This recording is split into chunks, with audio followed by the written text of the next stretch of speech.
আসসালামু আলাইকুম রহমতুল্লাহ বরকাত। আশা করি সবাই ভালো আছেন। আপনারা দেখতে পাচ্ছেন আমি কবরস্থানে আছি। আম্মাজান মরহুমা দুনিয়া থেকে আল্লাহ তাআলার দরবারে চলে গেছেন, বিদায় হয়ে গেছেন। কবর পাশে এসে সালাম দিলাম, জিয়ারত করলাম। আপনাদের কাছে একটা কথা শেয়ার করতে চাই। যাদের ভাই, মা, বাবা, আত্মীয় স্বজন কেউ মারা গেছেন, হাজ করে পিতা মাতা মারা গেছেন, প্রতি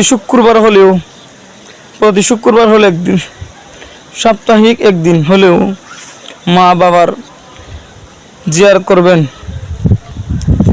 মা বাবার হক, দুনিয়াতে থাকলে মা বাবার সেবা করা, দুনিয়া থেকে চলে গেলে মা বাবার জন্য দোয়া করা, প্রতি সপ্তাহে একবার হলেও খবর জিয়ারত করা, তাহলে নেককার সন্তান হইতে পারবেন। আসসালামু আলাইকুম রহমতুল্লাহ।